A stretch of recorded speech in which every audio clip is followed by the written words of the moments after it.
Hi friends, ఎలా ఉన్నారు? మనం ఏం తిన్నా, ఎంత ఎక్సర్సైజ్ చేసినా, ఎంత మంచి జీన్స్ మనకు ఉన్నా, ఎంత సన్నగా ఉన్నా, ఎంత లావుగా ఉన్నా, ఎంత ఫిట్గా ఉన్నా కూడా మనం గనక సరిగ్గా శ్వాస తీసుకోకపోతే, అంటే సరిగ్గా బ్రీతింగ్ అనేది మనకు లేకపోతే పైవి ఇప్పుడు మనం మాట్లాడుకున్నవి ఏవి మనకి ఉపయోగపడవు.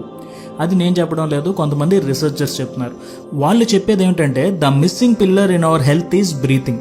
ఇదే మనం ఈరోజు తెలుసుకోబోతున్నాం. కొంతమంది సైంటిస్టులు బ్రీతింగ్ మీద ఎక్స్పెరిమెంట్స్ అనేక రకాల టెస్ట్ చేశాక ఏం తెలుసుకున్నారంటే హ్యూమన్ ఎవల్యూషన్ మొదలయ్యాక ఇప్పటికీ మన బ్రీతింగ్ కెపాసిటీలో చాలా దారుణమైన మార్పులు వచ్చాయి అని. ఈ శాస్త్రవేత్తలు ఏమంటారంటే ప్రపంచంలోని 90% మంది, నేను, మీరు, మనందరం ఊపిరి రాంగ్గా పీలుస్తున్నామని, అండ్ ఇది ఎన్నో రకాల డిసీజెస్, హెల్త్ ప్రాబ్లమ్స్ మనకి తీసుకువస్తుంది అని. ఈ లైన్ చదివినప్పుడు నేను కూడా షాక్ అయ్యా. అసలు ఊపిరి పీల్చడం కూడా నేర్చుకోవాలా అని అనుకుంటూ ఈ పుస్తకం చదివాను. ఆ పుస్తకం పేరే the oxygen advantage, written by Patrick McKeown. ఈ పుస్తకం చదివాక ఊపిరి సరిగ్గా పీల్చడం నేర్చుకుంటే చాలు ఆరోగ్యంగా బ్రతికేవచ్చనే కాన్ఫిడెన్స్ వచ్చింది. అండ్ ఇది చాలా కష్టం అని కూడా కాదు. ఈ వీడియో చూశాక మీరు తీసుకునే మొట్టమొదటి ఊపిరి పర్ఫెక్ట్ బ్రీతింగ్ అవుతుంది. సో ఈ వీడియోలో బ్రీతింగ్ పరంగా మనం ఎక్కడ తప్పు చేస్తున్నాం, ఎందుకు బ్రీతింగ్ సరిగ్గా ఉండాలి, ఆ సరైన బ్రీతింగ్ అసలు ఏంటి, ఇవన్నీ తెలుసుకుందాం పదండి. ముందుగా number 1, we breathe more than we require. ఈ పుస్తక రచయితకి చిన్నప్పటి నుంచి ఆస్తమా ఉండడం వల్ల అతని లైఫ్ ఎక్కువగా ఇన్హేలర్స్తోనే గడిచిపోయేది.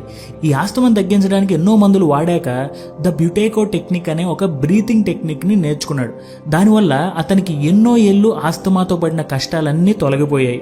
అయితే అతను ఆస్తమా నుంచి బయటపడ్డ బ్రీతింగ్ మీద ఎంతో కృషి ప్రయోగాలు చేసి ఒకటి తెలుసుకున్నాడు. అదేంటంటే సరిగ్గా శ్వాస తీసుకోవడం అనేది ఎంతగానో ముఖ్యమైన విషయం అని. కానీ ప్రస్తుతం జనాలు దీన్ని అసలు పట్టించుకోవడం లేదు. మనిషికి ఉండే పని ఒత్తిడి, bad life style habits, unhealthy diets and polluted surroundings వల్ల శ్వాస మీద ధ్యాస పెట్టడం మనం మానేస్తున్నాం. దీనివల్ల మనకి బద్ధకం, అధిక బరువు, శ్వాస మరియు గుండెకు సంబంధించిన వ్యాధులు వస్తున్నాయి. ఇక్కడ చాలామంది ఏమనుకుంటారంటే ఎంత ఎక్కువ బ్రీతింగ్ చేస్తే అంత ఆరోగ్యం అని అనుకుంటారు. కానీ ఇక్కడ రచయిత ఏమంటారంటే ఎంత తక్కువ బ్రీతింగ్ చేస్తే అంత మంచిది అని. ఇక్కడ రచయిత ఉద్దేశం ఏమిటంటే ఎక్కువ శాతం మంది వాళ్ళకి కావాల్సిన దానికన్నా ఎక్కువ ఆక్సిజన్ పీల్చుకుంటున్నారు అని. ఇది క్రానిక్ ఓవర్ బ్రీతింగ్కి దారి తీస్తుందని ఆయన అంటున్నారు. అసలు ఈ ఓవర్ బ్రీతింగ్ ఏంటి, మనం కూడా ఏమైనా చేస్తున్నావా, ఇది ఎలా తెలుసుకోవాలి అని మీరు గనక అనుకుంటే ఈ పాయింట్ వినండి. నోటితో గాలి పీల్చిన, గురక పెట్టిన, అప్పర్ చెస్ట్ వరకే బ్రీతింగ్ తీసుకున్న ఓవర్ బ్రీతింగ్ పార్టీలో మనం కూడా సభ్యులమే. ఈ ఓవర్ బ్రీతింగ్ మనిషికి ఎన్నో సమస్యలు తెచ్చిపెడుతుంది. కానీ ఎందుకు ఓవర్ బ్రీతింగ్ జరుగుతుందనేది ఇప్పుడు ముందలు చూద్దాం. The crucial point to remember is that haemoglobin releases oxygen when in the presence of carbon dioxide. మన బ్లడ్లోని హిమోగ్లోబిన్ ఆక్సిజన్ని బాడీ మొత్తం డిస్ట్రిబ్యూట్ చేస్తుంది. కానీ హిమోగ్లోబిన్ నుంచి O2 మన మజిల్స్కి, మన బాడీలోని వేరే ఆర్గన్స్కి వెళ్ళాలి అంటే హిమోగ్లోబిన్కి CO2 కావాలి. అంటే CO2 triggers the release of O2 from haemoglobin.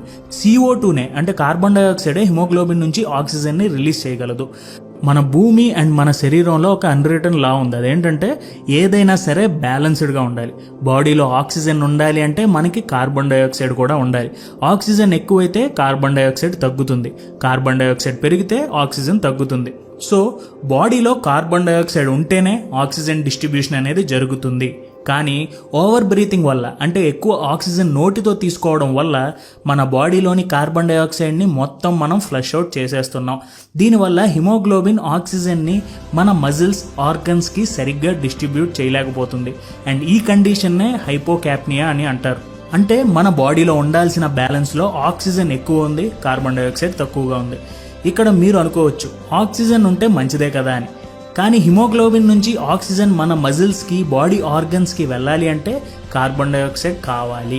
Carbon dioxide లేకపోతే ఆక్సిజన్ హిమోగ్లోబిన్లోనే ఉంటుంది, బయటికి రాదు. సో మన బాడీలోని అన్ని ఆర్గన్స్కి సరైన ఆక్సిజన్ డిస్ట్రిబ్యూషన్ జరగట్లేదు.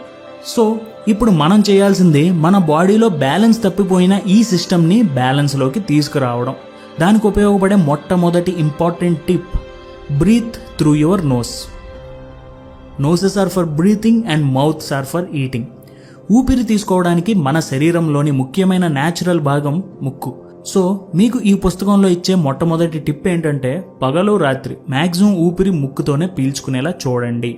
మనిషి నోటితో ఊపిరి ఓన్లీ ఏదైనా బాగా స్ట్రెస్ అయినప్పుడు, చాలా భయంగా ఉన్నప్పుడు, ఏదైనా ఎమర్జెన్సీలో ఉన్నప్పుడు, ఎక్కువ వర్కౌట్ చేస్తున్నప్పుడు నోటిని ఉపయోగిస్తాడు.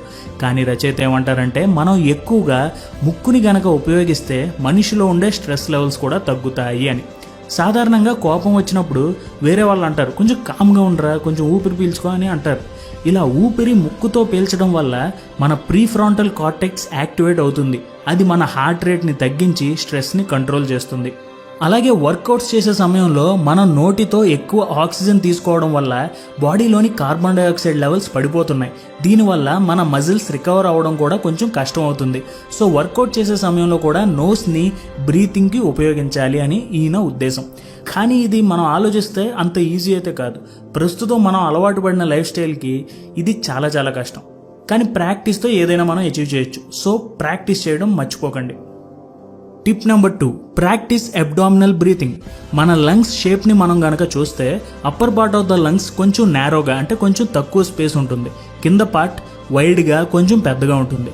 కానీ మనం ఎక్కువ శాతం అప్పర్ పార్ట్ వరకే ఊపిరి తీసుకుంటున్నాం.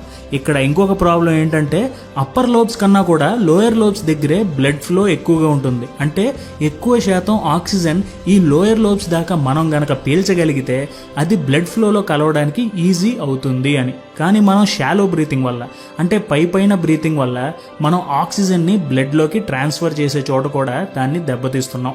అండ్ ఎవరైతే ఎక్కువ స్ట్రెస్లో ఉంటారో, రకరకాల యాంగ్జైటీస్ ఉంటాయో, వారి ఊపిరి తీసుకునే విధానం కనుక మనం చూస్తే వాళ్ళు కూడా అప్పర్ చెస్ట్ వరకే ఊపిరి తీసుకుంటారు.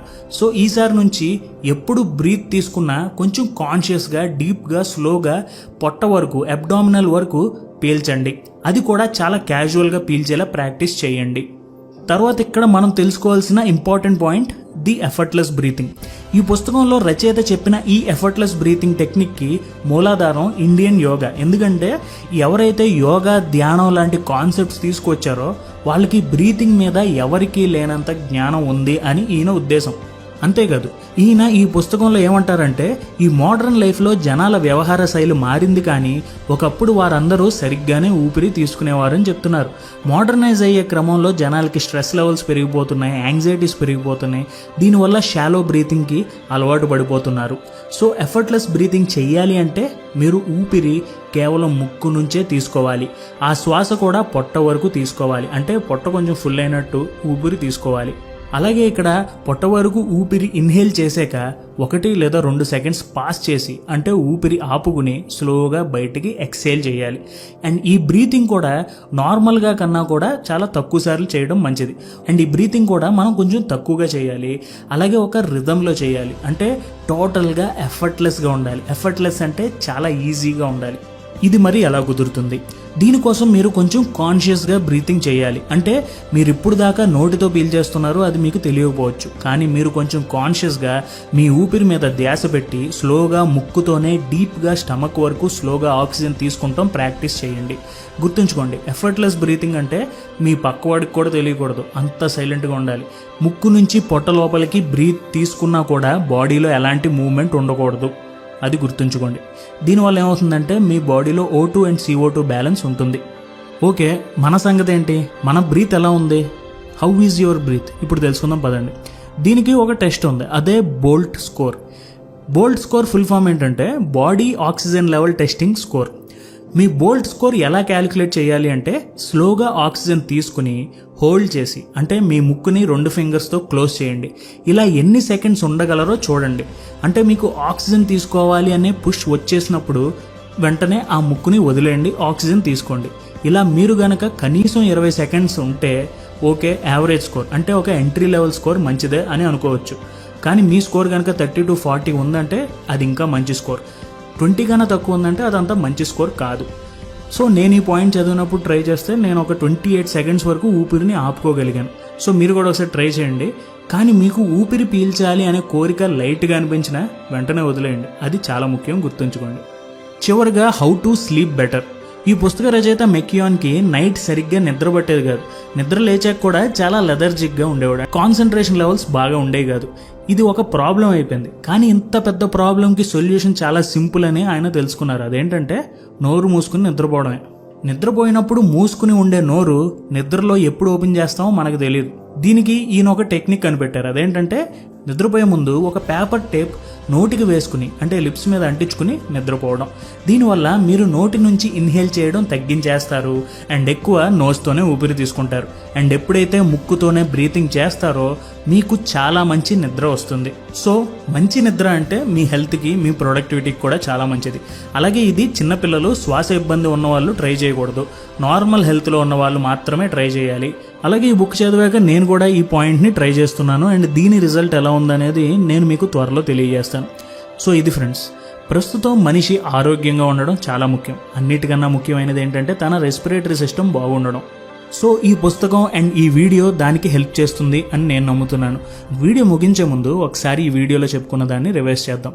We breathe more than we require. మనం ఊపిరి తీసుకుంటానికి న్యాచురల్గా ఉపయోగపడే ముక్కు కంటే కూడా ఎక్కువగా నోటితో ఊపిరి పీలుస్తున్నాం. అది ఓవర్ బ్రీతింగ్కి దారితీస్తుంది. Over breathing of oxygen leads to decrease of CO2 levels. So carbon dioxide తగ్గడం వల్ల ఆక్సిజన్ మన మజిల్స్కి, ఆర్గన్స్కి కావాల్సినంత ఇవ్వడం లేదు. సో మన బాడీలో oxygen and CO2 levels balance చేయాలి అంటే మనం బ్రీత్ త్రూ యువర్ నోస్ అంటే నోటితో కాకుండా ముక్కుతో ఏదైతే న్యాచురల్గా గాలి పీల్చడానికి మనకు ఉందో దాన్నే ఉపయోగించాలి. తర్వాత ప్రాక్టీస్ అబ్డామినల్ బ్రీతింగ్. ఊపిరి షాలోగా అప్పర్ చెస్ట్ వరకే తీసుకోకుండా డీప్గా, స్లోగా పొట్ట వరకు బ్రీత్ తీసుకోవాలి. దీన్నే ఎఫర్ట్లెస్ బ్రీతింగ్ అంటారు. ఈ బ్రీతింగ్ టెక్నిక్ని మీ పక్కన ఉండే వాళ్ళకు కూడా వినపడకుండా చాలా స్మూత్గా, ఎఫర్ట్లెస్గా చేసేయాలి. ఇది మీరు ప్రాక్టీస్ చేయాలి. అలాగే bolt score, body oxygen level testing. దీని ద్వారా మీరు కూడా మీ ఆక్సిజన్ లెవెల్ని టెస్ట్ చేసుకోవచ్చు. మినిమం 20 సెకండ్స్ ఉండాలి. అలాగే 30 and 40 ఉంటే ఇంకా మంచి స్కోర్ అని ఈ పుస్తకంలో చెప్తున్నారు. చివరిగా మీకు నిద్రపోవడంలో కనుక ఇబ్బంది ఉంది అంటే ఒక పేపర్ టేప్ తీసుకుని పెదాలపై అంటించుకుని నిద్రపోండి. దీనివల్ల ఎక్కువ ఆక్సిజన్ ముక్కు నుంచే తీసుకుంటారు. ఓవర్ బ్రీతింగ్ చాలా వరకు కంట్రోల్లోకి వస్తుంది. సో ఇది ఫ్రెండ్స్ ద ఆక్సిజన్ అడ్వాంటేజ్. ఈ పుస్తకంలో ఇలాంటివి ఎన్నో మనకి చెప్పారు. సో ఆ పుస్తకంలో చెప్పిన అన్ని విషయాలు ఈ వీడియోలో కవర్ చేయలేం. సో ఇంకా ఈ బ్రీతింగ్ గురించి మీరు తెలుసుకోవాలి అంటే ఈ పుస్తకం కొనండి, చదువుకోండి. మీకు డెఫినెట్గా ఉపయోగపడుతుంది. లింక్ డిస్క్రిప్షన్లో ఉంటుంది. అండ్ ఈ వీడియో మీకు ఎలా అనిపించింది అనేది మాకు కామెంట్స్లో తెలియజేయండి. Thank you for watching our videos. జై హింద్.